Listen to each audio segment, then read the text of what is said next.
Me 147 metres above sea level. Throstle Nest Way slopes down to a big hedge, which I assume is to be the hedge to be removed. Here the road surface is 139 metres above sea level, so it gives you an idea of how that short stretch of road between the junction and the new entry drops a considerable amount. The clue is you look at the houses on the roofs of the housing, you can see the way they drop down. In the hedgerow, the soil slopes dramatically upwards, about 3 metres in height the other side of the hedge. In fact, it is so steep that the footpath cannot go into the field here, but instead, as a walker, you have to detour back up the road, down the alley, behind the house on the right, and you can enter the field lower down, up a very steep muddy path. The muddy path ascends up into the field, earmarked for development. Looking to your left, you see the steep banking of the fields. It drops into the cul-de-sac, Throstle Nest Way. If any of you can read on survey maps, just look at how the contours, indicating height, squeeze so closely together to indicate the steepness of the ground here. My concern is that a bulldozer removing the hedge and digging into the mud wall behind the hedge will affect the properties on either side due to the fact that the properties sit lower down still than the road. I was going to ask one question is whose responsibility is it for any damage that occurs to the houses? Is it the council or the developer? At this point, we're listening to you. And okay, that will so probably you won't surface in questions. the questions from members and the. Okay, if somebody could answer that question later, that'd be useful. Anyway, back to my muddy ascent into the field. So the entry to the field on the footpath is on the footpath called Limestone Way, which runs east to west across the field.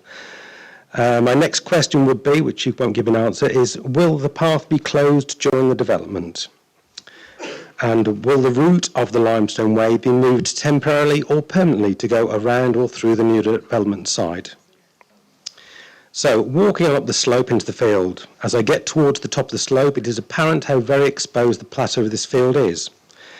And yesterday I remembered why I don't do that route on cold and windy days. However, the view to the south is magnificent. You can see Hilton, Hatton, Burton-on-Trent and Lichfield in the distance. And it occurs to me that if I can look southwards to see all this, then the population out there will be able to look out of their windows and look up to the north and see this new housing development at the top of this hill. So, where currently they can see a beautiful green field. I suppose it will put Brailsford on the map because everybody will see where we are now if they're south of us. It is an amazing view on the top, and it's sad to think that a housing development will take this viewpoint away. And I suggest to anybody here that they walk this section of the Limestone Way before it disappears. Roger, I have to ask you to conclude now because I've given you over 3 minutes. Okay, I've just got one more paragraph to go. Be very brief, please. Will do.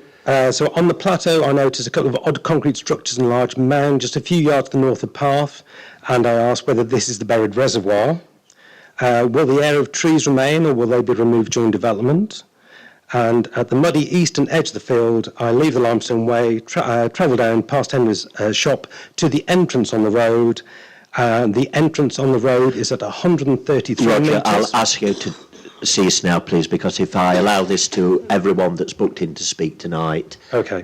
I'm breaking my own rules that are set. I'm sorry, you've had 3.5 minutes. I just want to say that the height of the land is 160 metres. I've asked you politely, please. 33. You know, and please, will everyone work? Everyone deserves to be heard tonight, but it's important you speak within the framework. Indeed. I have enabled 6 people to speak tonight that were actually out of time. So please don't get the impression that I don't want to hear you, but we must work. It's just in the time you're speaking, I would have had time to make the point.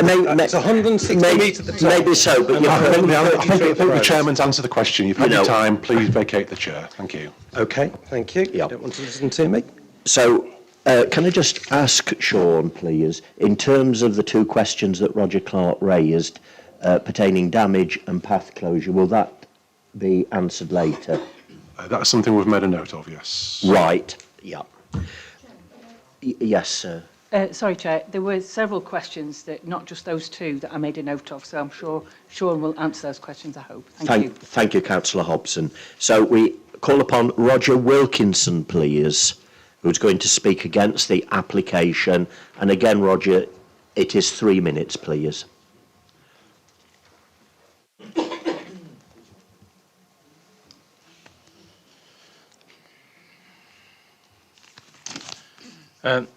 Thank you.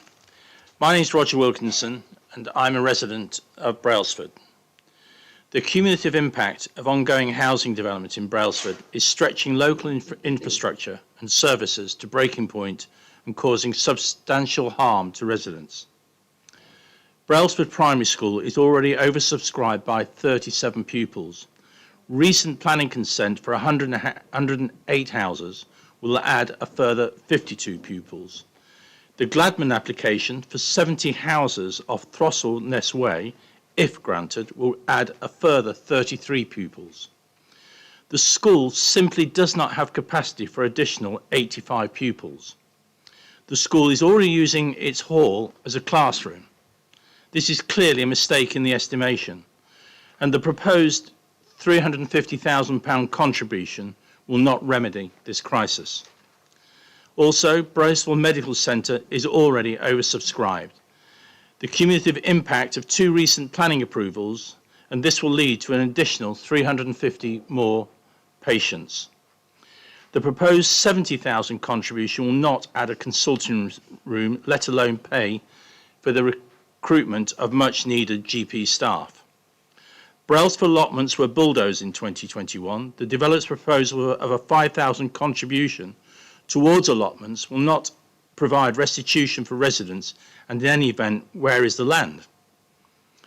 The proposal for a toucan crossing on the A52 main road at the pedestrian entrance to the development site to allow bicycles to be ridden across does not benefit the community. There is no dedicated cycle route or protected marked cycle lanes between Derby and Ashbourne. There is no evidence of benefit to the community from this development. There are still too many unanswered questions across the board. The site is not suitable. It raises major issues of concern and is unsustainable, not least because of the impact of flooding, sewerage treatment, the unsuitability of site access, its impact on the landscape, local infrastructure and services. For these reasons, I object and ask that a further deferral be granted. Thank you.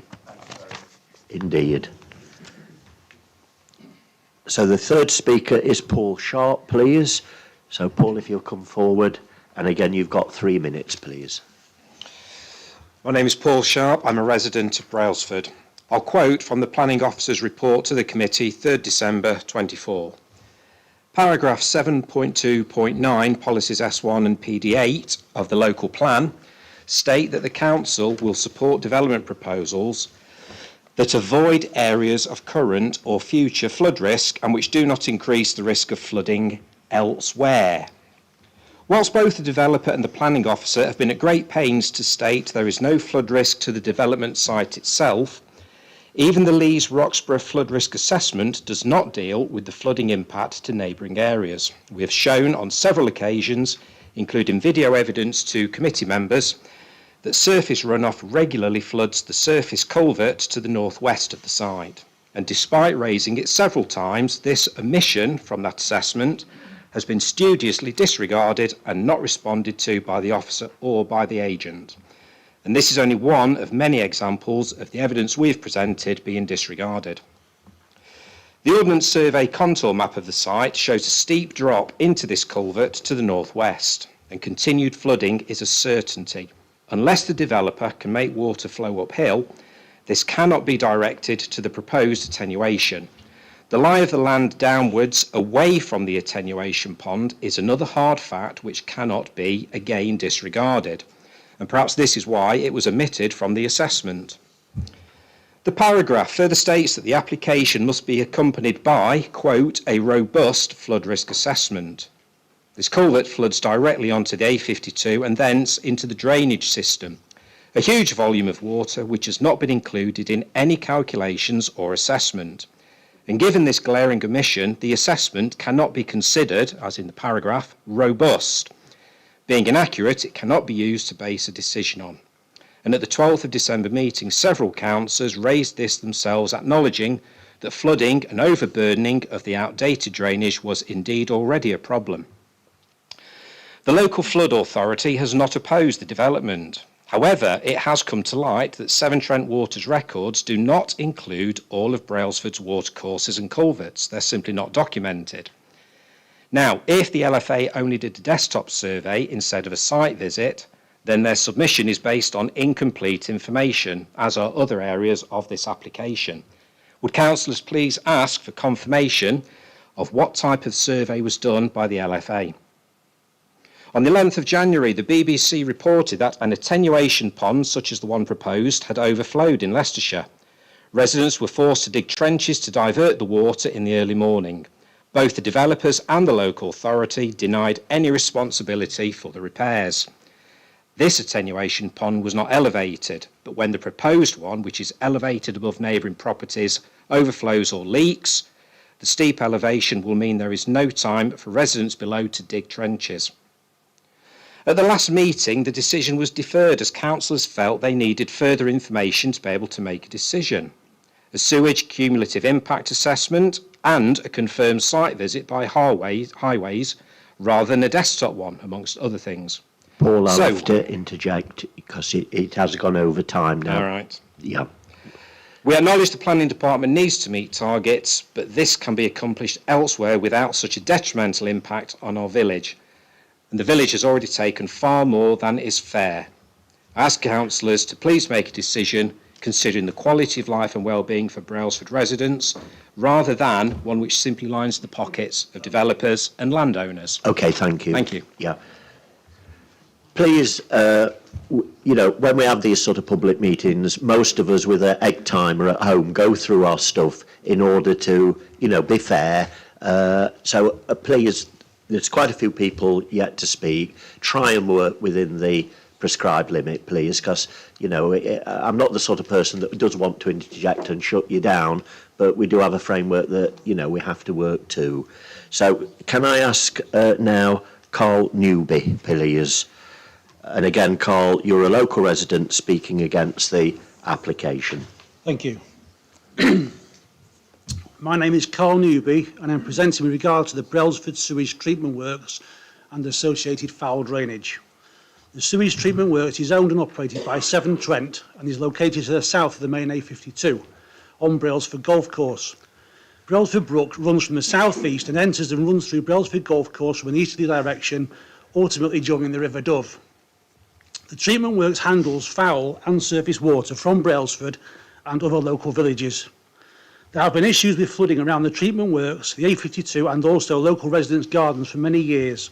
Raw sewage has and still is being discharged into Brailsford Brook on numerous occasions with the contamination and associated foul smells. During a very recent 7-day period, the treatment works discharged raw sewage into an open ditch which feeds into Brailsford Brook on 9 separate occasions for a total of 79 hours. In 2021, there were 33 spills totaling 38 hours. In 2022, there were 39 spills totaling 68 hours. In 2023, there were 55 spills totaling 219 hours.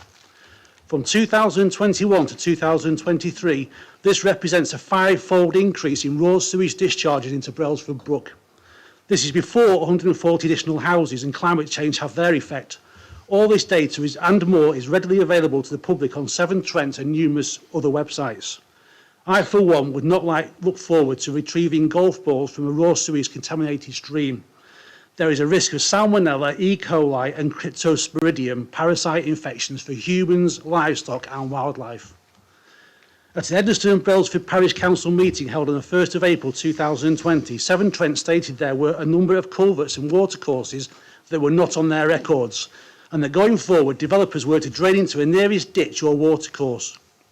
One of the identified ditches runs along the end of Throstle Nest Way, through private gardens, across and parallel to the A52 before entering the golf course. Severn Trent stated they would not be accepting any additional surface water connections to the public foul or combined sewers. This was therefore becoming somebody else's problem. Road tankers are currently taking away excess sewage from the treatment works at least every 3 weeks, in addition to these spills. A senior employee of Severn Trent is on record and has given his permission to quote as saying the plants cannot cope with the current volumes, never mind the additional new houses, and that it will require significant investment in the sewage treatment works. There are an additional 33 homes already under construction by Cameron Homes at the top of Luke Lane, with at least another 140 already planned for Brailsford. All these homes are only adding to the already overloaded sewage treatment works, local drainage ditches and watercourses. There remain too many unanswered questions, and for this reason we are requesting a deferment. Very much indeed, Thank you. Carl. Yeah, absolutely spot on. I have timed it. We invite now Michael Cannon, please. Michael, if you'd come forward, who is a local resident who's speaking against the application.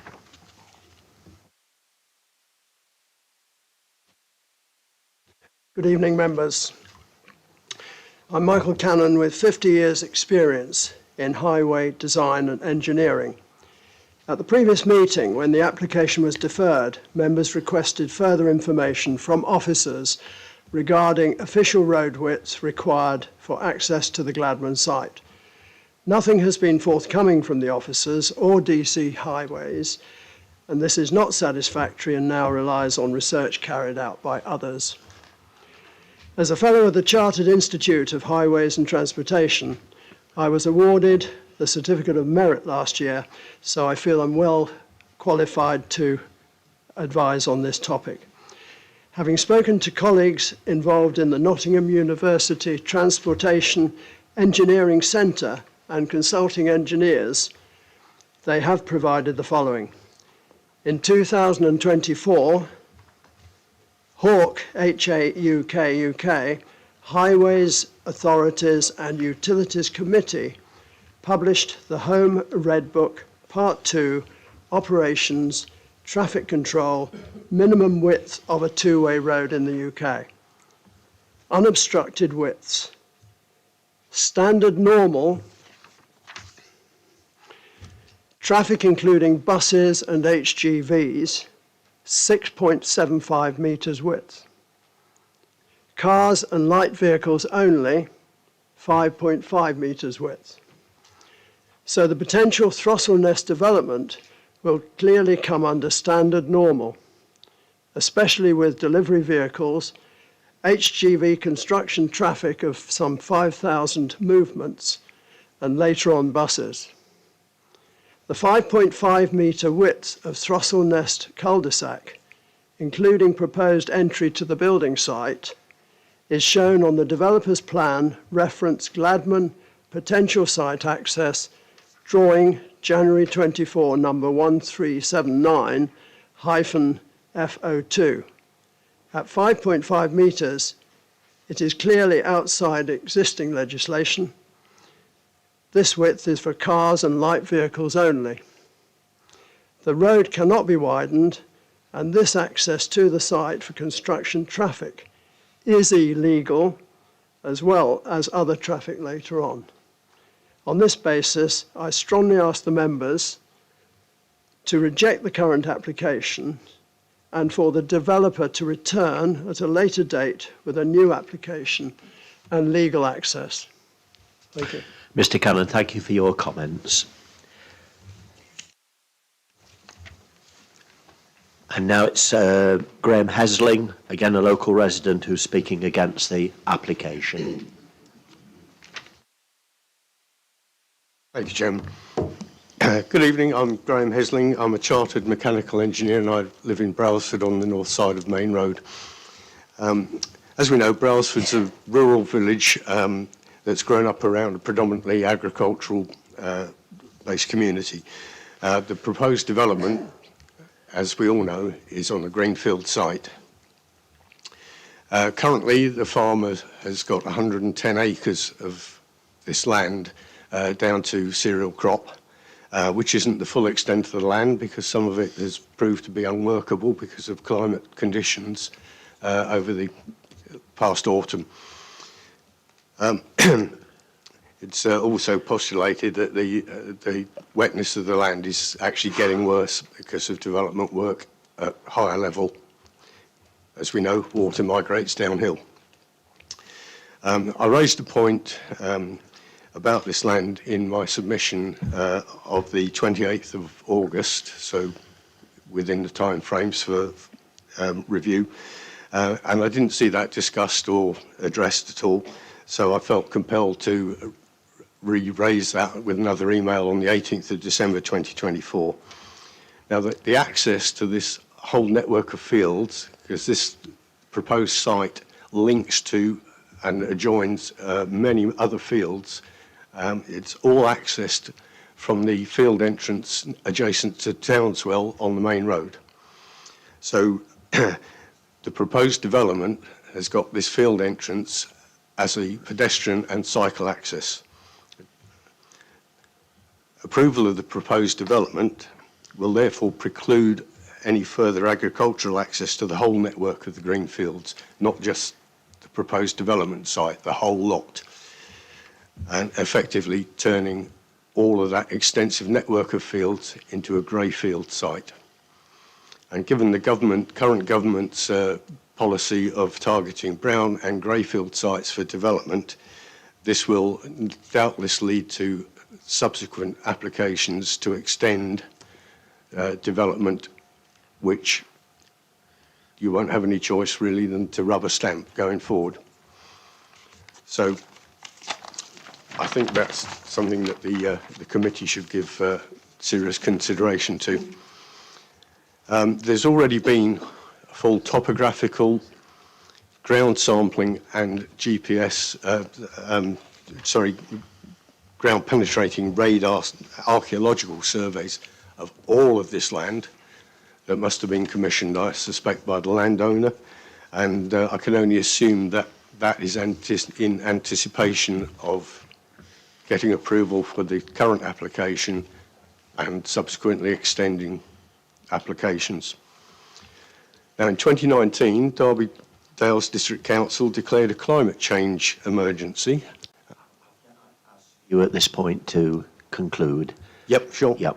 So basically you published your own climate change strategy and plan going forward for 2020 to 2030. So blowing these fields away to grey field sites loses carbon sequestration for greenfield sites and hedgerows, etc. And I'd ask the committee to consider how that also reconciles with your strategy and action plan for climate change going forward, particularly given some of the suggestions offered in section 7.4, adaptation and resilience. Thank you very much. Thank you very much. Yeah.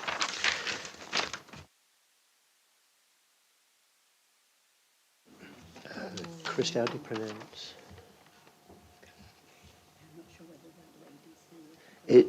Can I just ask, I can't pronounce with respect your surname, is it Maureen Keel? Maureen Keel? Yeah.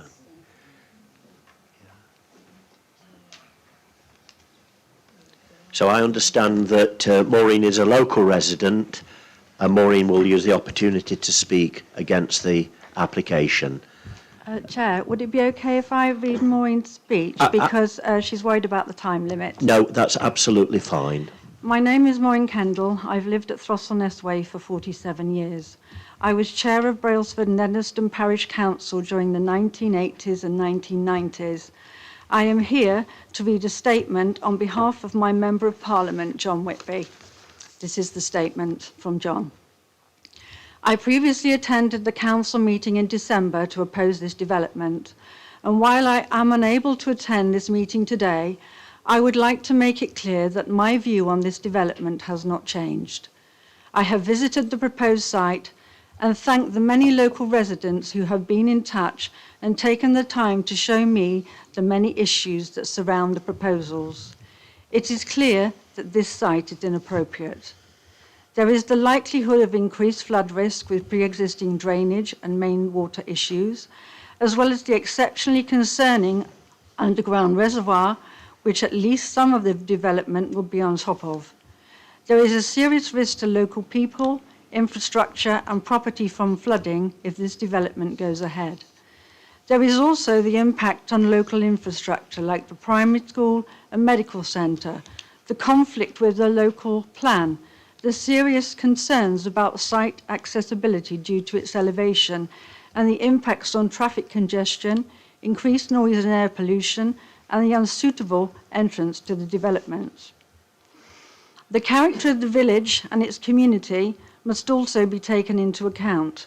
There is a reason why so many local residents are standing up to this development. Brailsford has had more than its fair share of new housing, and while developers push for more building on greenfield sites, there are large brownfield sites which have no current plans for development.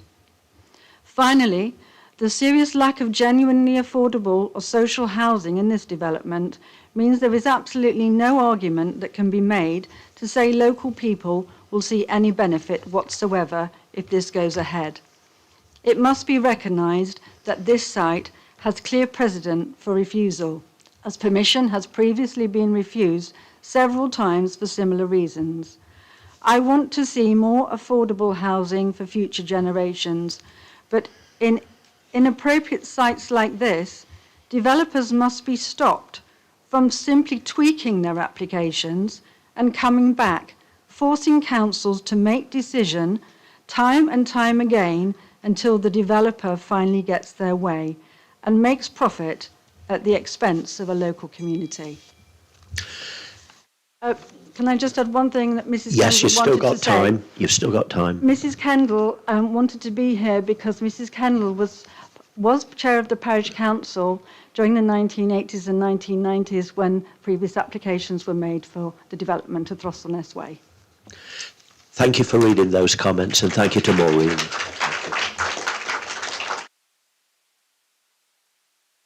And then the chairman now, chairperson of Brailsford and Eddystone Parish Council, Pat Laughlin. Thank you. Good evening. I have been here many times before, I'm sorry to say. The Parish Council has consistently objected to this application, and we've submitted detailed reasons for those objections, and most recently being in the last few days, which I think you've all seen. We've supported local residents, and you've heard the detailed applications, objections against the application that they have made, which we are supporting. So I just want to summarise, really. This application does not add to reducing the UK housing deficit. It doesn't, despite what the planning officer says, provide economic impact which is positive for the area. It doesn't support the NHS, it doesn't enhance education, it doesn't support public transport, it adds nothing to the infrastructure of the village, which has never had any investment in the last 20 or 30 years. It doesn't add community asset, which is needed when there's a growing population. It doesn't add to the rurality and keeping the cohesion of the village. And it doesn't add to the quality of life for the consistent residents who've lived there, as Mrs. Kendall has for many years. But it does add easy access, because it's a greenfield site, for profit for the developer, when there are more appropriate but costly sites available, and we should be looking at those. It doesn't contribute anything to reducing the flooding issues that you've all heard so much about, or the sewers pollution that's likely to happen. It doesn't support public transport, therefore the travel plan that the developers put forward is unlikely to be successful. It doesn't add to community cohesion in the village, and it doesn't help keep that community together. It doesn't support rurality, as has been said. And I think that it will add hell to the life of residents for many, many years while the construction phase is going forward.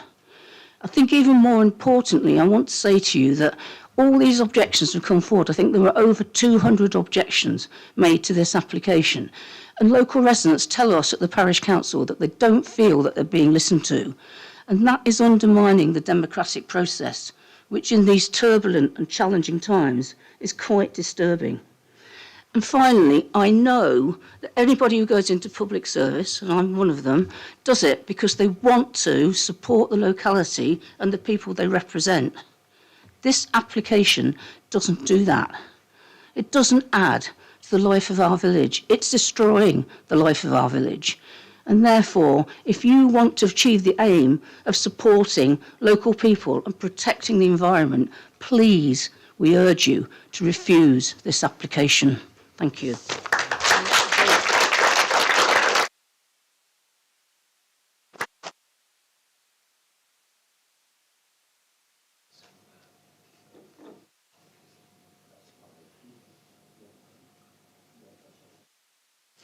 Yeah. Thank you very much for that impassioned presentation, Pat. And I think they're very fortunate to have you as the chair of their parish council. I want to invite the agent, and in fairness to the agent, I'm going to allow you 6 minutes because other people did get a little bit longer. So if you'd like to come and address the committee with the relevant points you wish to convey, please.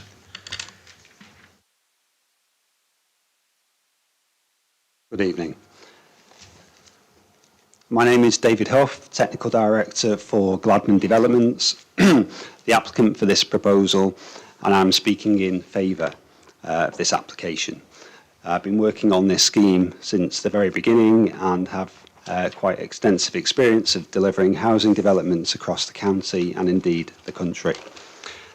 Members will recall my colleague speaking at the previous meeting where she set out the planning merits of the scheme in addition to a variety of other benefits, including up to 70 new homes, which will help boost the council's housing land supply, the provision of 30% affordable housing with 8 affordable homes to be provided on site as requested by the housing officer, and a payment of over £45,000 per unit for the remaining 13 affordable homes, meaning that affordable housing can be delivered to meet the identified local need. 10% net gain in biodiversity on the site, the upgrade of the existing Pelican Crossing on Main Road to a Toucan Crossing, as mentioned earlier, to facilitate a safe cycle link, the upgrade of the 2 nearest bus stops to include shelters, seating, raised curbs and real-time information, £70,000 towards Brailsford and Holland medical practice to increase capacity, just over £345,000 towards the provision of additional facilities at the primary school, and financial contributions towards bus taster tickets, local allotments, and to increase stock levels at Ashbourne Library. Now, the application was deferred at the last meeting to address several concerns relating to drainage, highways, and affordable housing. And I trust members are aware of the responses that have been provided since that meeting by the relevant consultees, as set out in the officer's report. However, I'd like to make the following comments. In relation to surface water drainage, the lead local flood authority have confirmed that the application complies with both the NPPF and DEFRA's non-statutory technical standards. In addition, there will be no cumulative impact on the local surface drainage network, and this is as the development will include a sustainable drainage system that collects, treats and manages surface water in a controlled manner. The system will hold back and store water during rainfall events and restrict the discharge of this water to the current greenfield runoff rate, offering a significant betterment to the local drainage network during larger rainfall events. Members will note that the lead local flood authority have suggested that, as a precaution, the on-site drainage network should be designed with a surcharged outfall, which essentially means that the drainage system is designed as though the existing network is at full flow. This is a worst-case approach and ensures a robust design, and we would be happy for the surface water drainage condition to be amended to include this requirement. In relation to foul drainage, Severn Trent Water have a statutory duty to provide and to improve their network as necessary to accommodate both existing and new development, and any required network improvements are funded through infrastructure charges levied against all new developments. However, to assist the committee, we have engaged with Severn Trent Water, who have reconfirmed that they can accommodate the additional foul flows from the proposed development both in the local sewerage network and also within the receiving wastewater treatment works. With regards to the concerns relating to access, we note that the County Highways Authority have confirmed that Throstle Nest Way is of sufficient width to carry construction vehicles during the construction phase. They have also advised that any alternative construction access arrangement would need to be suitable and to have the appropriate visibility displays. The possibility of an alternative construction access from Main Road can be considered as part of the construction management plan, which is already required by condition. However, this would of course be subject to the approval of the County Highway Authority. The requirements for affordable housing have been set out in the officer's report based on current local needs.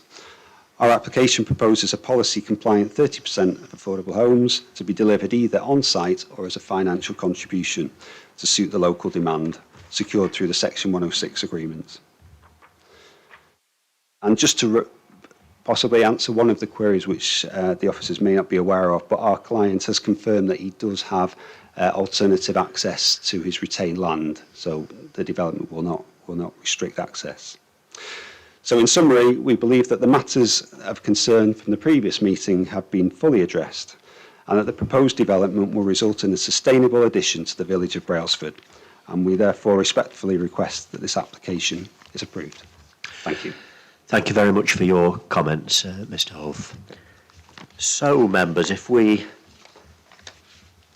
on reflection now, perhaps turn to number 5, applications for determination. We've just got the one application tonight, and I'd like to move to 5.1, the outline planning application for the erection of up to 70 number dwelling houses, with approval being sought for access and all other matters reserved. The case officer is Mr. Miles Joyce, so I'll invite the case officer, please, to inform members on where we're at, please. Thank you very much, Chair. This is outline planning permission for the erection of up to 70 dwelling houses, with approval being sought for access only and all other matters being reserved. Firstly, the late representations. Now, the Edmonton and Brailsford Parish Council reps did come in relatively early, so they did form the body of my report in summary. There was also a third party expressing disappointment in lack of infrastructure, no school places, lack of Wi-Fi in the village, lack of facilities, and affordable housing issues arising from having affordable housing in the village. Sorry. Is it not? Can you not hear me? Can you hear me now? Okay. So just very briefly, yeah, can somebody switch off, please? Thank you very much. So the third party is quite simply, the complaint about lack of infrastructure, insufficient school places. This is a development about profit, and there are issues with social housing, in terms of behavioural issues. Edmonton and Brailsford Parish Council's late submission was early enough, paradoxically speaking, to be contained in the body of my report. So now we've got that out of the way, I'll just look at the sites, and you can see the sites here. Just over 4 hectares, 4.09 hectares in the northwest of Brailsford, and includes an existing access onto the main road, which has compromised visibility and is close to a pedestrian crossing point. As discussed on site, this was the main reason why the site was discounted as part of the Sheila work that was undertaken in 2021, when the site was identified as being available for development. The site is located outside but partially on the edge of Brailsford, and policy S2 of the local plan directs development to the most sustainable locations based on the services and facilities available in each settlement, and Brailsford is a third-tier settlement. The site is raised slightly from the housing development to its west and benefits from clearly defined outcross of mature screening and woodland. In terms of best agricultural land, BMV. Point of order, Chair. Point of order, Chair. You're speaking too fast, Miles. Can you slow down and speak and project your voice? Well, I'm speaking into the microphone. I'll do my best. I have a very heavy cold. But if you could slow down then, because I can't hear what you're saying. Well. So it's a recap of the last, just to have a refresher, setting out what the site is, the area of it, where it is. It's BMV3, so it's not best and most versatile. It's good to moderate agricultural land, and it's in the vicinity of 4 Grade 2 listed buildings as well. It's within an undesignated landscape, has no special protected landscape status, and is not the setting of a nationally designated landscape. If I were to go on, I will go now to just to take you through. As you see the site, you can see the development there in yellow. You see the public open space in the darker yellow and the green space and planting with a footpath going through the site. In terms of footpath, the public rights of way officer has no objections. If there is a diversion, there'll need to be an application for it, and it may be necessary to have a diversion, but there are no objections from the county on this matter, nor from the Ramblers Association and the Footpath Society either. Just finish off this part of it by looking at some of the photographs of the site. Just looking northeast, and perhaps these are the main issues. And when the matter was deferred, some of these we went away to look at. So, for instance, the principle of development, we submit that this is accepted.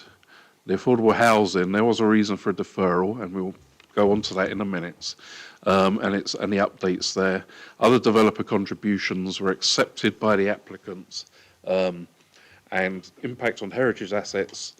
We feel that there's a public benefit. There's potential for less of substantial harm.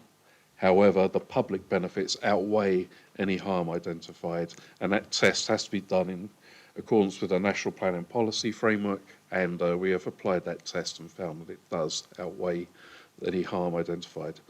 In terms of design, character and appearance, as well as residential amenity, these matters are dealt with at the reserve matters stage when we can see the scale, the mass and materials, the layout of the proposed development should outline plan permission be granted. Landscaping as well was raised, and just to say something on that, the LVIA, the landscape assessment, considered the landscape and visual effects in relation to the proposals. The general landscape character of the site and its immediate context is shaped by the existing settlement edge, influence and the enclosing arrangement of trees and woodland. The Council Schlar notes that is there no or very little impact on issues identified which would prevent the site from being brought forward for development. An assessment of the landscape value of the site and its immediate context has been undertaken and has concluded that this is a landscape, I beg your pardon, of medium value.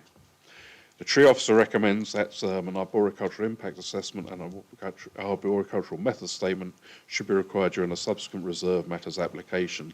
This is conditioned, you can see it in a list of conditions. And he also advises that with regard to the visual impact on the landscape, that a landscape architect be consulted. So therefore, the crucial policy, PD5 of the local plan officers consider that the scheme is in accordance with that.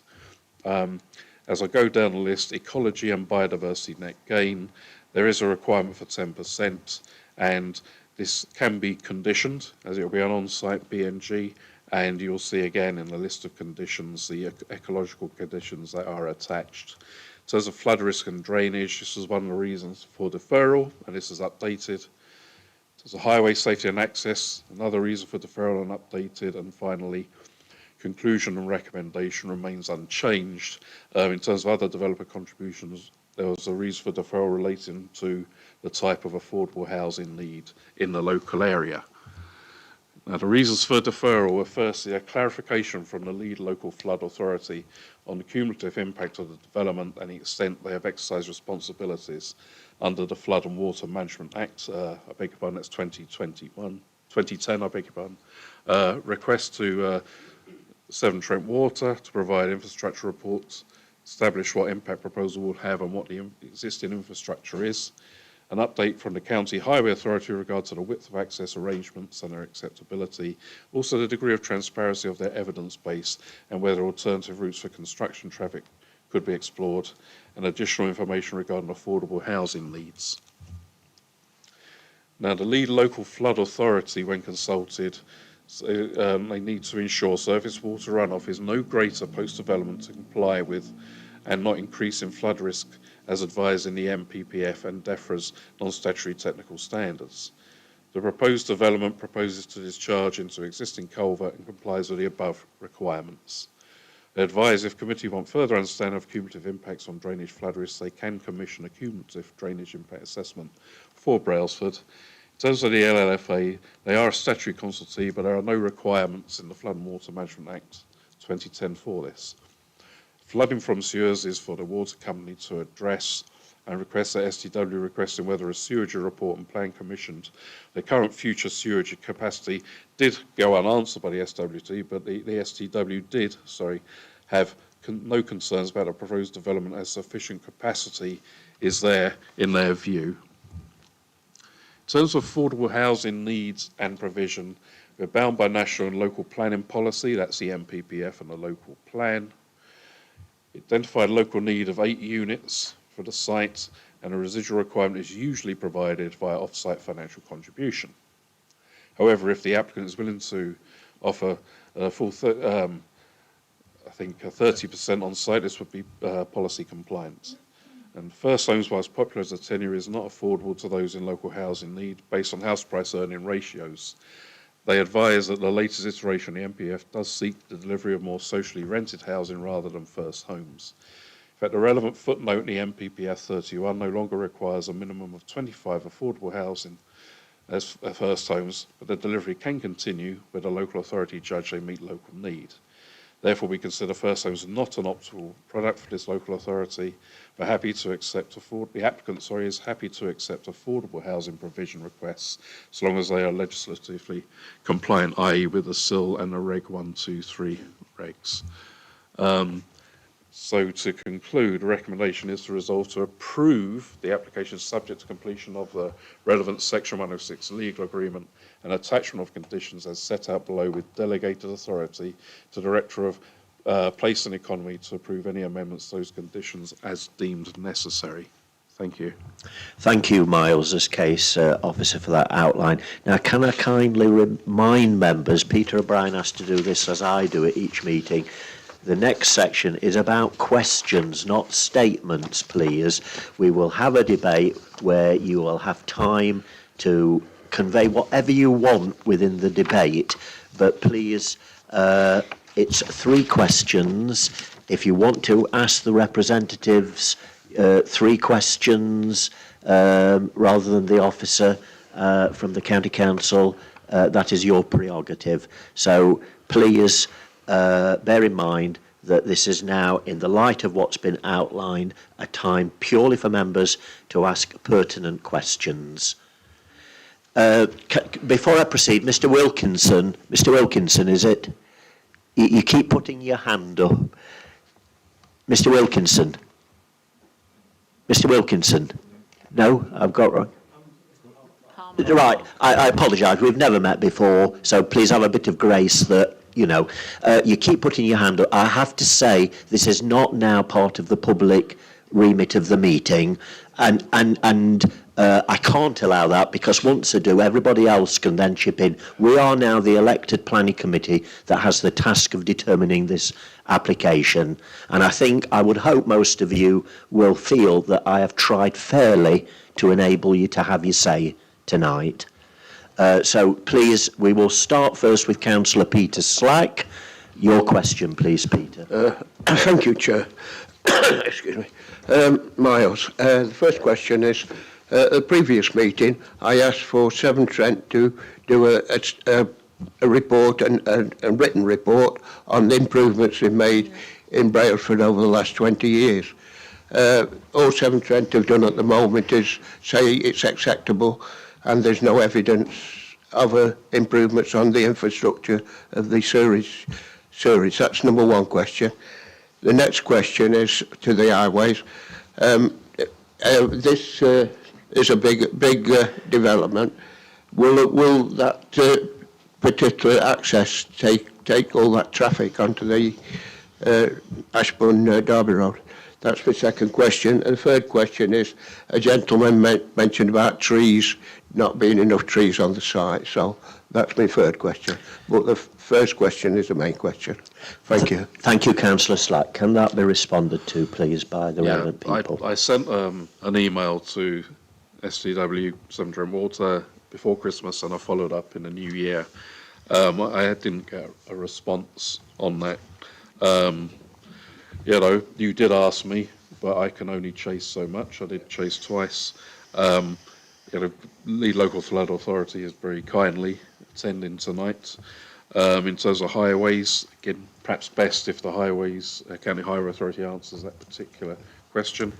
In terms of trees there, the tree officer has no objections subject to conditions, and there is the landscaping conditions, there is conditions at the reserve matters stage where you'll be able to provide further details. I mean, it's probably worth at this point just to look at or just summarise the conditions. I don't necessarily have to look at them. There's 27, 28 conditions. Yep, and some of these are specific at the reserve matters stage. That's when they will be kicking in, i.e. the detailed stage. Others are more relating to the fact it's an outline permission and time limits, but there are quite a lot of pre-commencement conditions requiring further information in terms of a construction management plan, in terms of a construction environmental management plan, biodiversity net game habitat monitoring and management, badger surveys, submission of a travel plan for approval, written scheme investigation as standard, archaeological condition, and off-site highway improvements. So there's a lot will go on before there's a shovel in the ground, requiring further information. So I think... So can I ask if the county officers, if you'd like to use the microphone... Thank you. Yeah. Yeah, I do apologise. I'm sorry, we've never met before. Your name is... Right, thank you, Adrian, for attending tonight. And the question, is the access suitable for the development? All the extra traffic will be coming out onto the Ashburn Derby Road. Well, it goes, I know it's a 30-mile, it's still in a 30-mile zone there, so there'll be build-up of traffic, I should imagine, with all this traffic coming onto the main road. There's no evidence that's been presented in the TA, the transport assessment, that shows that there's going to be any significant impacts on that junction. So, in short, yes, the junction of Luke Lane and the A52 will be able to accommodate the traffic from the development.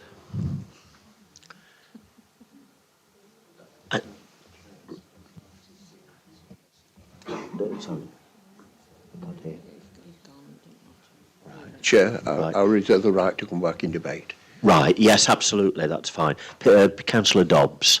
Thank you, Chair. This is probably LLFA related, so, and I refer to a statement in the Lees-Roxburgh email exchange from the 21st of November, which says that the entire site is currently, is within the catchment of the surveyed culvert ditch system. Now, my question is, which relates to something, if I can run it together, is that correct? And if so, and a map of the site, oh, that'll do. Actually, there's a better one. One on from there. That'll do very nicely, thank you. If you take the bottom left quadrant, the southwest quadrant, how is water, surface water, falling in that area collected by the current system? Bearing in mind it's a culvert down much of the western side. How does it actually get into that system? So is that statement correct? Do you agree with Mr. Lees in his statement? Or is something else the truth? Because the evidence from the correspondence on the portal suggests that actually it's not. First question. Thank you, Peter. Could we have a response, please?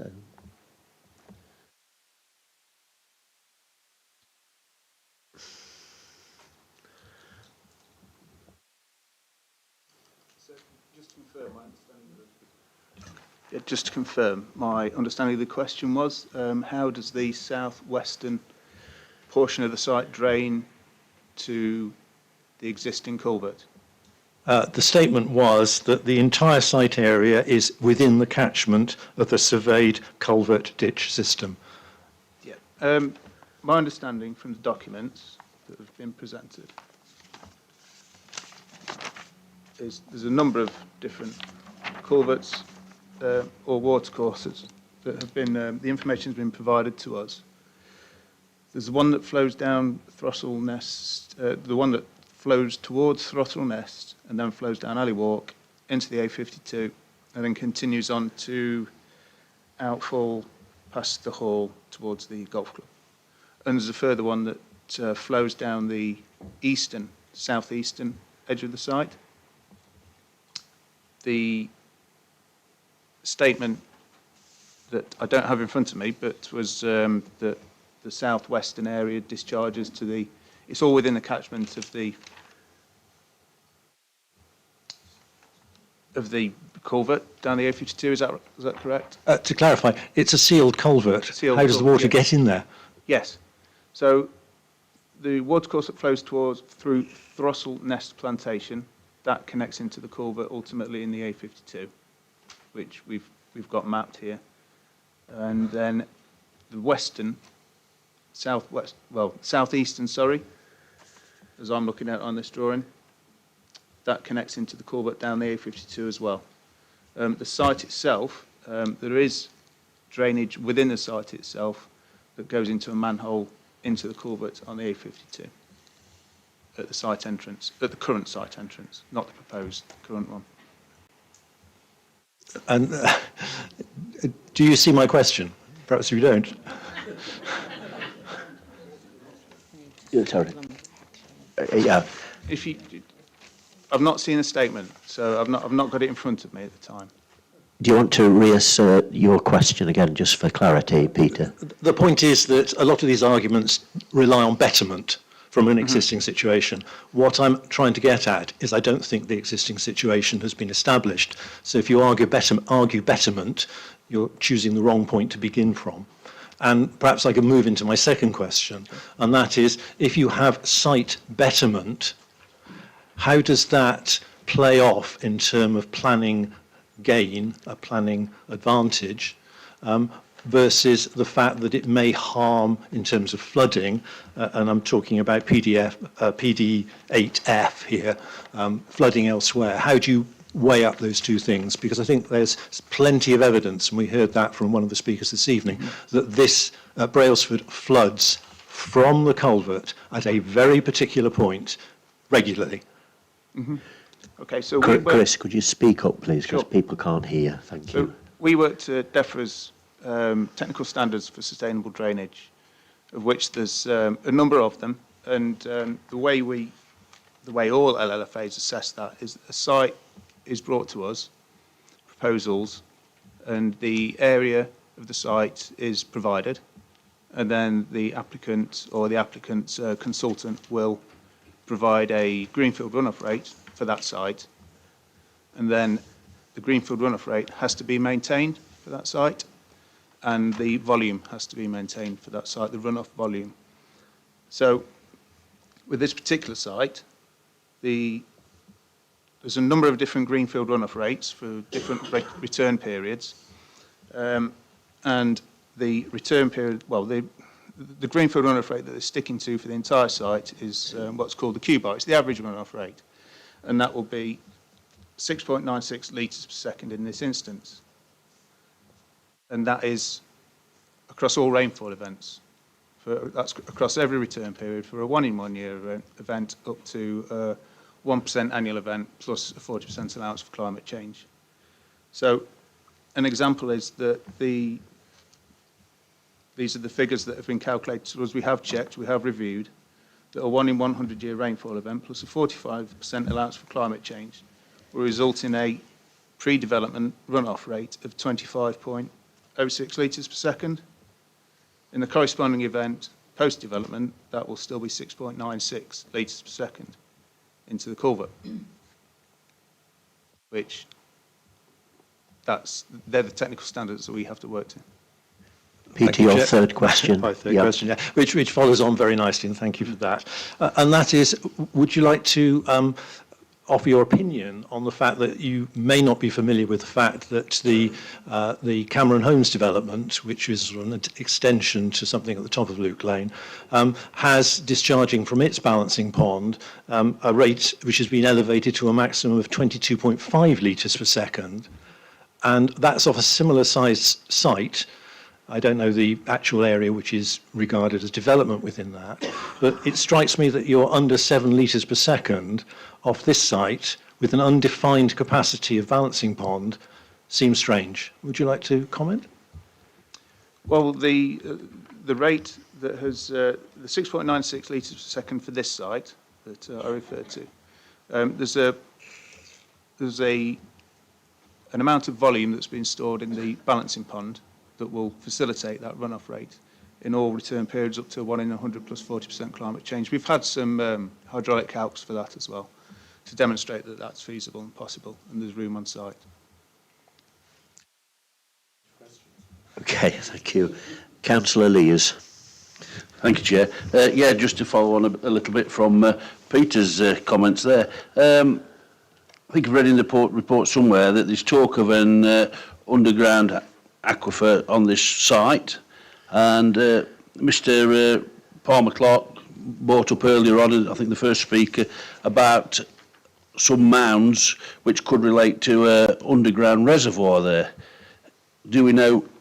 The question is there an underground reservoir there? That's one question on the site. And the other part of the question is, this culvert we're talking about, is it one of the old Victorian culverts which is just built with bits and bobs of anything? If so, how can that be suitable to discharge or could have a backfall of sewage into? It cannot be suitable for that unless it's a proper pipe culvert. Is there a third question, Stuart, or do you want to reserve your No, I'm resting now. For that? Yeah, absolutely. So, again, Chris, would you be prepared to? So, the first part of the question regarding the decommissioned reservoir, we don't have any information about that. As lead local flood authority, we don't have a record of that.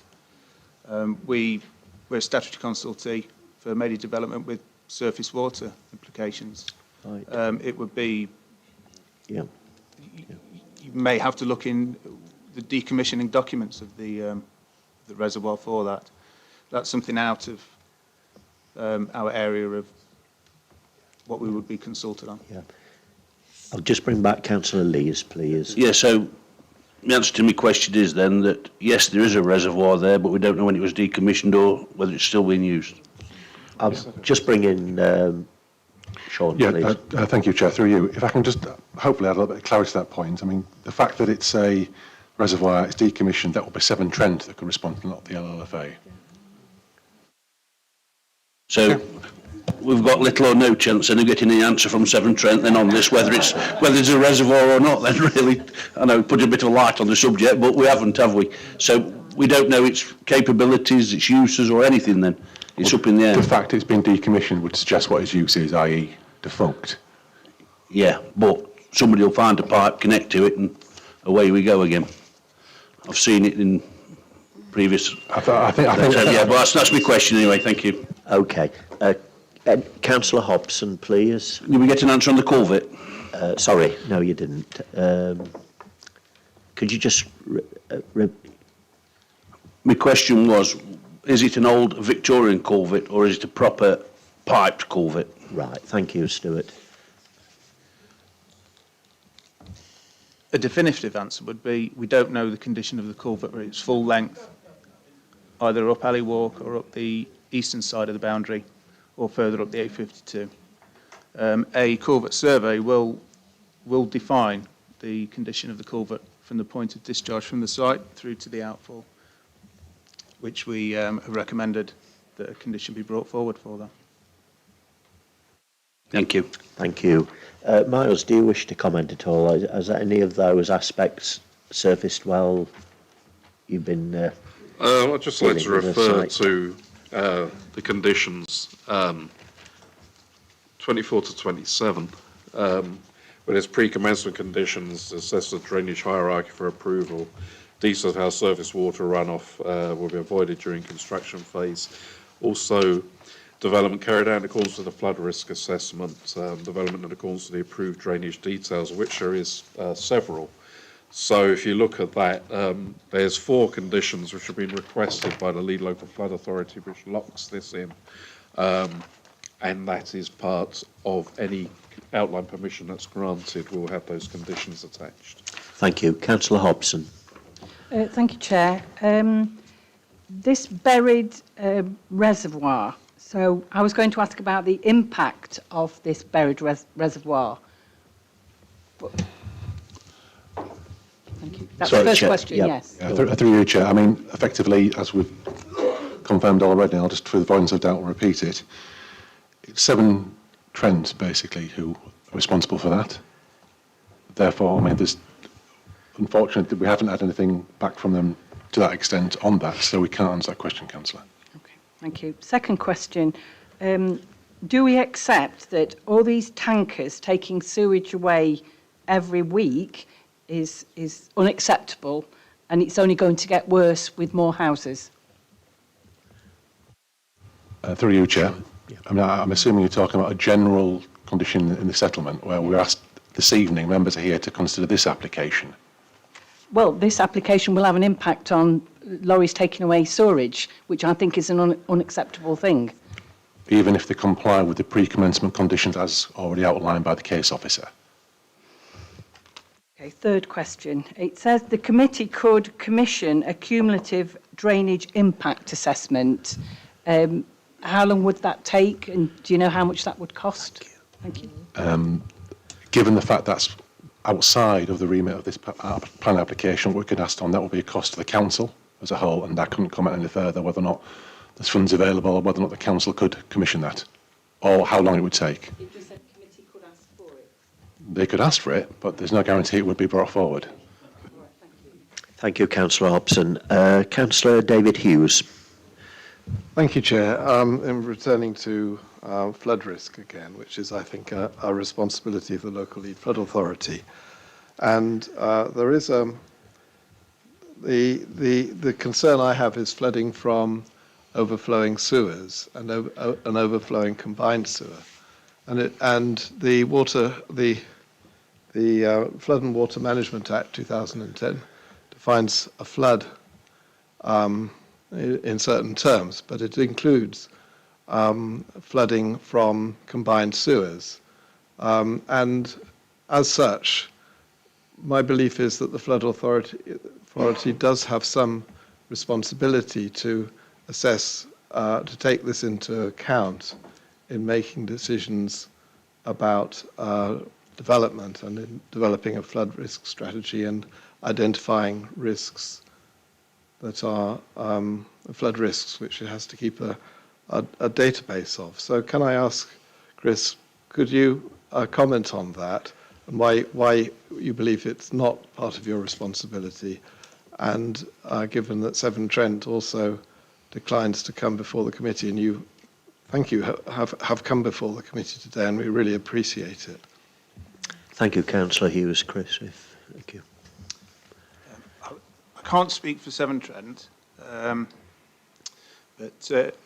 the combined sewers and the foul sewers and the surface water sewers as well that are adopted, that is their infrastructure and they're responsible for it. In terms of flood risk from it, we work closely with Severn Trent and all of the risk management authorities as part of our remit under the Flood and Water Management Act.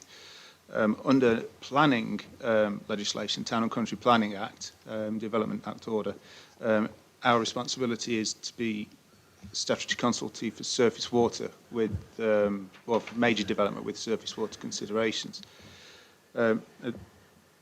This site is discharging into an existing culvert, but the foul, we don't have any bearing over that at all. David, you've still got 2 questions. Yeah, just one more. Thank you for that answer.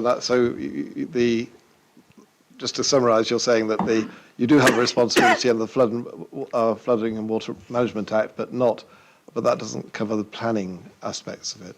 So therefore, will you, and this is probably beyond the scope of this committee, but would you be reviewing the problems that the Brailsford residents have informed us of tonight and previously of flooding from this sewer over the subsequently? To be clear, the flooding from the combined sewer, where it's been discussed that it's discharging into the ordinary watercourses in the area, ditches, etc. That is for Severn Trent to manage, and that's for them to make a decision about whatever they want to take forward with that. Again, I can't speak for them, but we do work closely with Severn Trent as we have to. As I said, under the Flood and Water Management Act, we work closely with all of the risk management authorities to coordinate the management of flood risk in our area, and that is something we can take away, but that is, it's outside of this particular arena, that is. Any further questions from members? If not, then we move now into debate. Councillor Froggatt. Thank you, Chair. When this first came to us in December, I was on the site meeting on the 11th. My first point is the access on Throstle Nest Way. It's very narrow, regardless of what's been said tonight. It's very narrow. There are cars parked both sides. We were in a minibus and the driver struggled to get us on that road, and to turn round, if he hadn't have been a really good professional driver, that minibus would still have been there. My second point is the Greenfield site. Again, in December, it was quite obviously a very fertile piece of land, because in December the crops were growing and they were growing well. It was wet through, and we were slipping and sliding walking up that site. So what it's going to be like when it's a building site, heaven only knows.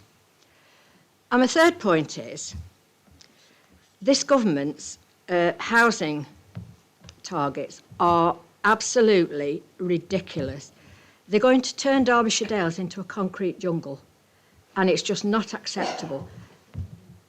I voted for refusal at the last planning meeting, and I will be voting for refusal again, because it is just not acceptable. Thank you, Chair. Thank you. Councillor Froggatt, are you prepared to move refusal? And it will need a seconder. And then we can debate. Right, okay. If members wish to continue in terms of... she hasn't. Yeah. So, you know, we can talk all night, but we actually need a motion in terms of whether we're going to support the officer recommendation, or has been suggested by Councillor Froggatt that we... Well, in that case, Chair, I will move for refusal. Thank you, Councillor. And then we can debate the motion before us. Does that find a seconder, please? Councillor Lees. So it's been moved and seconded that we refuse this application. It is now open to members to debate that motion. Councillor Hobson. Thank you, Chair. I'm very disappointed that nobody from Severn Trent responded to emails. Yeah. I'd like to thank officers from the County Council and our officers for answering questions, as well as all the people who've taken the time to come tonight.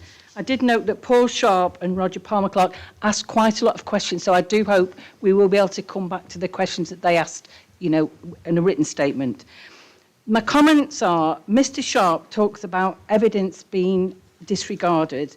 The Chair says people feel like they aren't being listened to, which undermines the democratic process. I will be supporting these recommendations to refuse this application. Thank you, Councillor Hobson. Councillor Slack. Thank you, Chair. Severn Trent, what can you say about Severn Trent? I asked, tried to get all the information, and the officers have tried numerous times to get information. Severn Trent are a law unto themselves. They won't give a written statement of what they've been doing over the last 20 years in Brailsford area. We can only assume they haven't been doing anything, by the looks of it. And Severn Trent, they're amazing, really, because they've just paid big dividends out to the shareholders, and yet they can't even be bothered to check on the pollution they're putting in rivers and watercourses, and they can't even give us the information.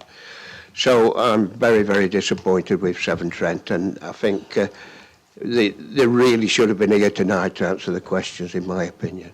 So, yeah. Sorry, Chair, just to use a point of order. Severn Trent weren't invited. That wasn't the remit. That was what wasn't why it was deferred. It was to go to Severn Trent and ask a series of questions.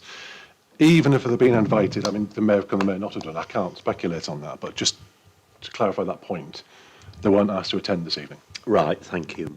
Yeah. Just to conclude, yeah, the officers have tried their very best to get information, and they've failed.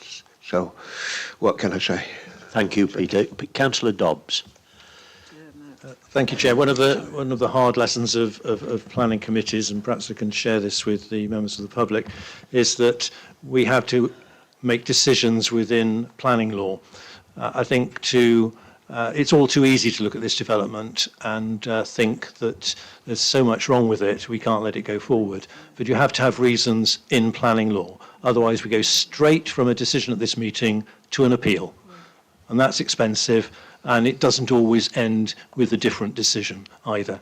So I would like to highlight, for me, what are the areas where I still have significant question marks, and I'll focus on the reasons for deferral areas.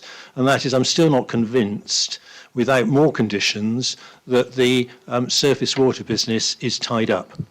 There is a problem. I don't think what's been suggested actually allows that to be addressed. I think we may have partial betterment, but we don't have an overall relief of the flooding behind, I think what they call them garage cottages, old post office and so on along there, which does flood. Got some excellent video, courtesy of one of the speakers this evening, which shows that. I think we ought to be addressing that. If this proposal doesn't address that, then it should be something that we at least try to action in some other way. But I would like to think it could. The other one is the mentioned by one of the residents about the congestion, if you like, in Throstle Nest Way. I must admit, I would like to see, at least for the development stage, a different access point, the obvious one being the main road point, which may have some issues in terms of sight lines, but I would have thought it would offer some respite from the misery of development for those residents in Throstle Nest Way. And then, of course, it would be compliant once it was developed, because then it would only be light vehicle traffic. So those are my two areas of reservation. To be perfectly honest, as Sean has suggested, what Severn Trent say they're going to do is basically what the law says they have to do. And us complaining that they haven't done it, actually, I don't think is a reason in planning law. The same thing applies to schools. Schools are supposed to expand to accommodate the demand. We cannot intervene in that. Similarly with GPs, it's a dynamic market. They're supposed to build more surgery space and employ the GPs. We have no control over the sums that are requested. It's all set out in an algorithm, and the sum falls out the bottom. So we're very, very constrained as to what we can do. Otherwise, it's straight from here to the appeal. Can I, just before I bring Dermot in, I do apologise, Dermot, because you had indicated, can we just get this right from Miles and yourself, Sean? Are we running out of time in that we can't tonight perhaps defer this yet again for information that Peter Dobbs and Peter Slack has raised? I mean, the difficulty that faces members this evening is the fact that it's been deferred once for a number of topic areas, taken Severn Trent, to ask them again, likely, the same response is going to be forthcoming. As officers, we've gone away and spoke to Highways and the welfare here this evening. I mean, it will be difficult to ask for a deferment, and I would suggest and ask for further questions. Therefore, to answer your question, Chair, I think what we've got in front of members this evening is what we need to make a decision on. Thank you. Thank you. Councillor Dermott. Thank you, Chair. It beggars belief, Severn Trent to the fore again, and I don't feel very comfortable with this application. You had the agent telling us that he'd had information from Severn Trent saying they didn't have any capacity problems with having this new development. We all know about the other developments we've got in Brailsford. I do hear what Peter says, and he does talk a lot of sense all the time, so he does know what he's talking about. He's been to an appeal. But I don't feel confident sort of rubber stamping this application. There's a principle here. We have a duty of care to the people that live in these places. If there's tankers going to collect waste, there's evidence that the system can't cope, surely we'd be negligent in sort of approving this application. And I know they're not a consultee. I know Severn Trent are. It's amazing. We're their clients, and they just don't seem to have any respect for this authority because they've never replied. This development will happen one day, but I would be in favour of a deferment. I have listened to what you just said. There's a gentleman here who's told us about the website that Severn Trent have got. The evidence is on there of their failings. I've never heard them say no. How have they anticipated in the last 20, 30 years all these extra houses and whatever, and their systems can cope? It beggars belief, really. Obviously, there's nothing legally, they can't be legally challenged, obviously. There's something protecting them, or they'd be sued numerous times because, there's new developments in other parts of the country, and there's incidents where the systems fail. So I'll listen to what everybody else has to say. I've taken on board what Peter says. But I really struggle to support this at the moment. Thank you. I have to say, without compromising my impartiality, we're having a good debate.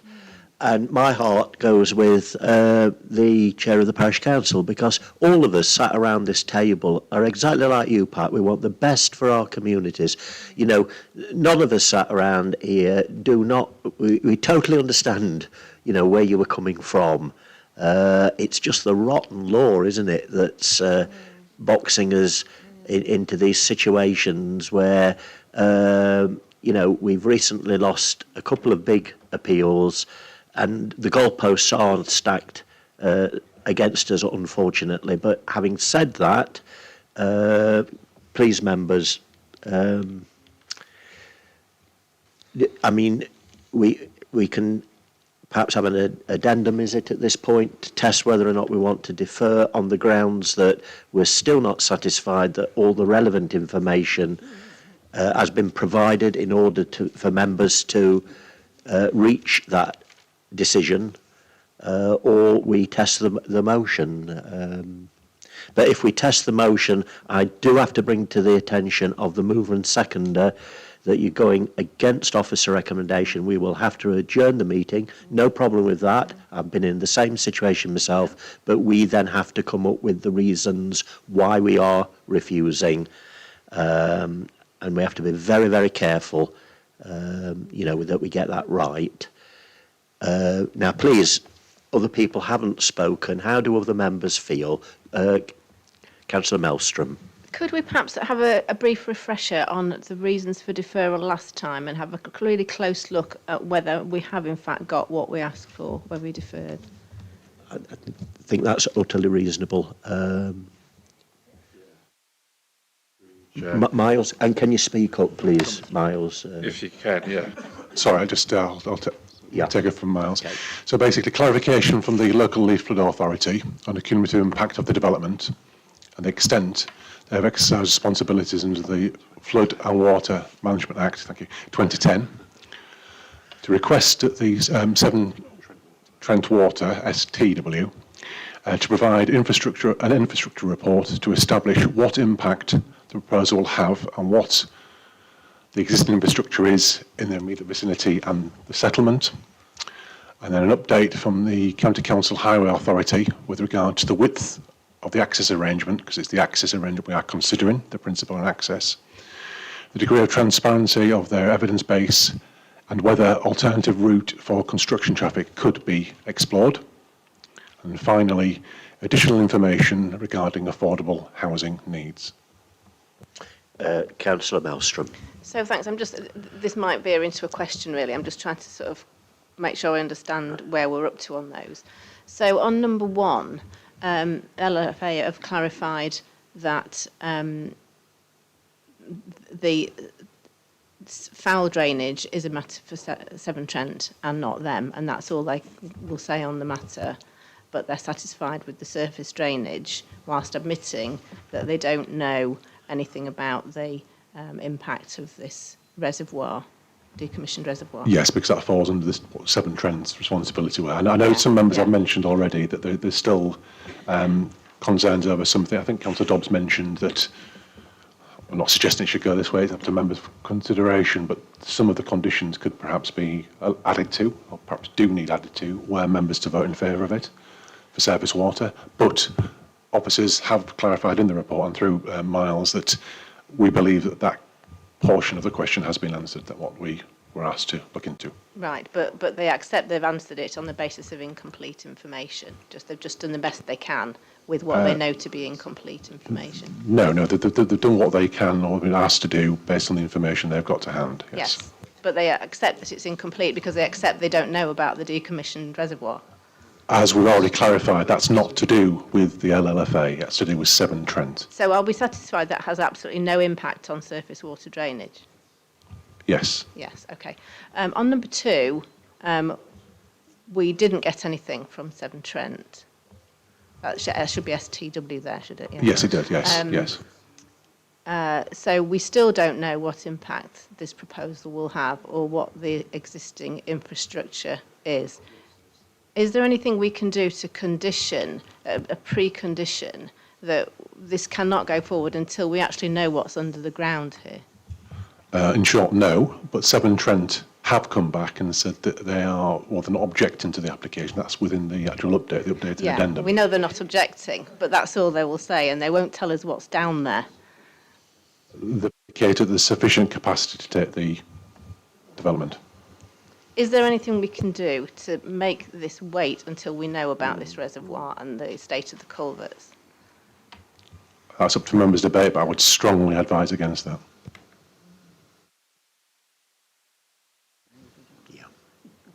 I mean, just in relation to the width of the access arrangements, my only comment would be looking at the diagram on page 63. I think any large vehicles passing on the accessway would need to not have any wing mirrors.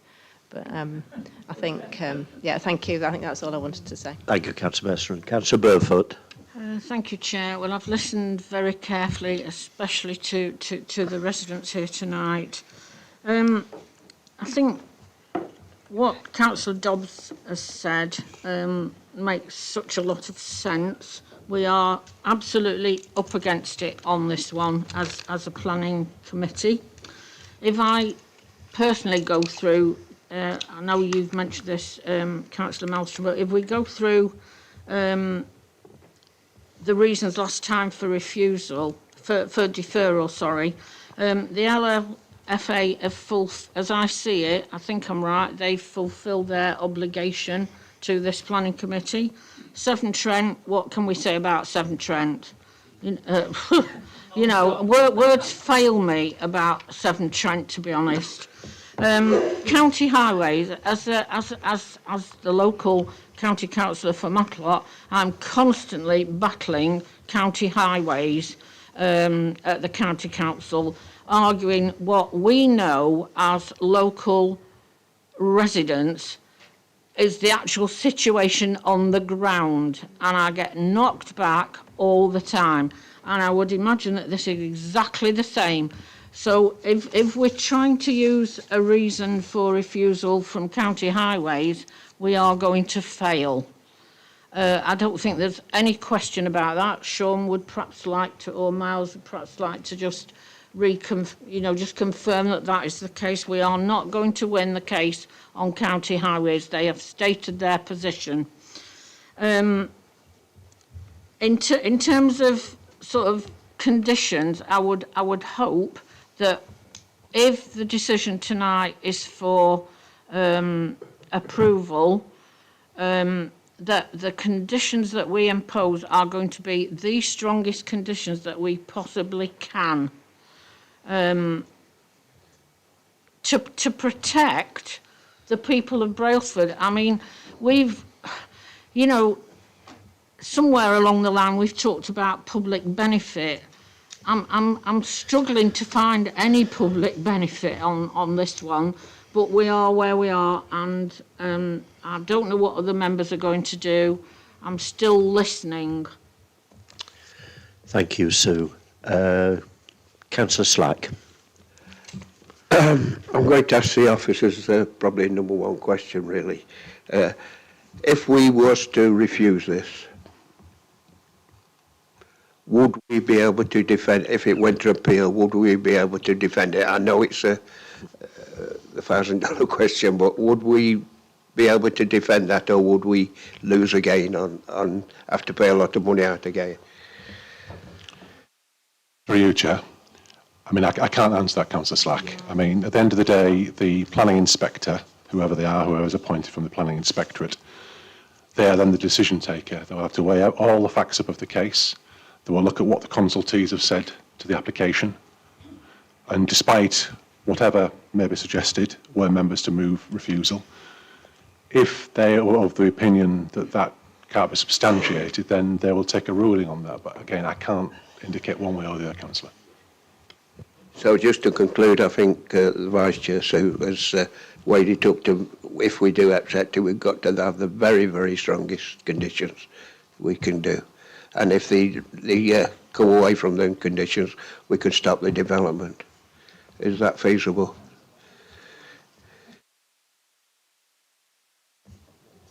Is that feasible, Sean? Sorry, yes, apologies. I was just, yeah, I mean, the wording of the recommendation this evening in front of members is obviously for the deferral, for the preparation of the 106, and deferring to the Director of Place to make any alterations to those conditions that are deemed necessary. If members were to support the recommendation this evening and asked for conditions to be added to, or supplementary conditions to put on, for example, surface water, then that, within the wording of that recommendation, that can accommodate that, if members were to go that way this evening. Thank you. I'd like to bring in Councillor Lees and then Councillor Hughes. Thank you, Chair. I've been listening all the way through this with great, I don't know what it is really, with regard to this drainage issue. It's all down to the drainage issue. It's all right as putting conditions on. We can put as many conditions as we want. But it's only Severn Trent that can go and dig somebody else's garden. We can't put a new drain in because we need a drain. It's down to Severn.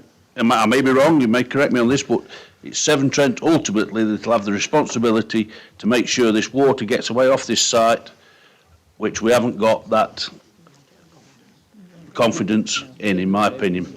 Thank you. Councillor Hughes. David.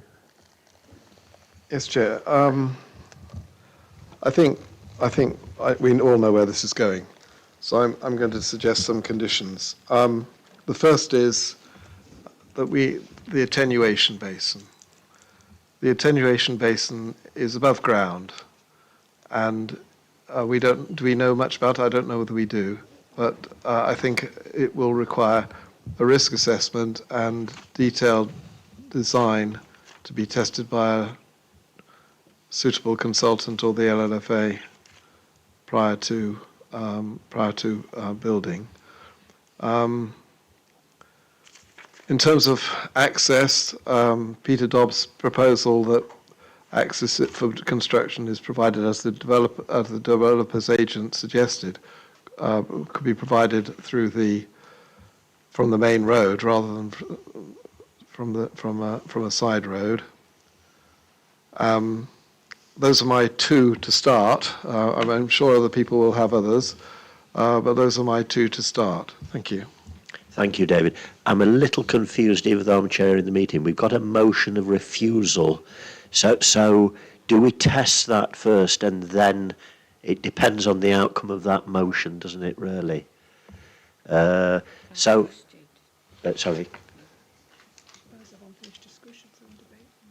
Yeah, yeah. Peter. I mean, I quite agree with you, Chair.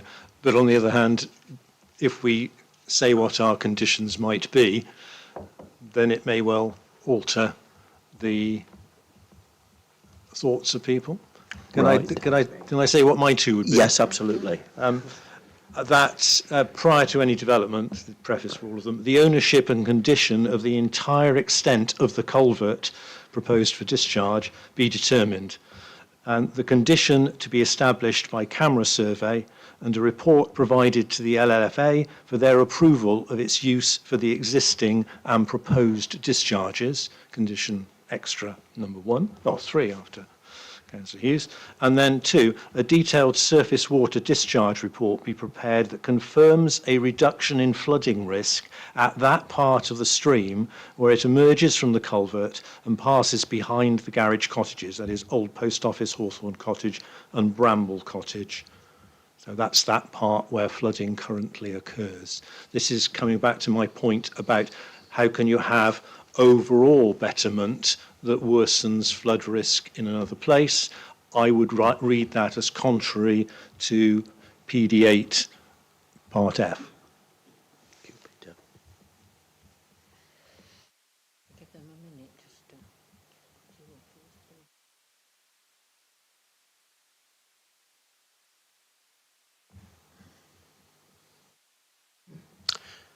I think we're at that point where we need to test the motion now, please. And I do thank members. You know, everybody has spoke well. It's been moved and seconded that we in fact refuse this application. Will members clearly show all those in favour of the motion, please? 1, 2, 3, 4, 5. Those against? 1, 2, 3, 4. Abstentions? 1 abstention. Therefore, the motion is carried. I will ask for an adjournment now so that the mover and seconder can perhaps put together with the relevant planning officer reasons for refusal. I'll adjourn the meeting now till, I think, let's be realistic, we'll reconvene at 8 o'clock, please.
I'm pleased to see tonight the presence. I take it's your local vicar, priest.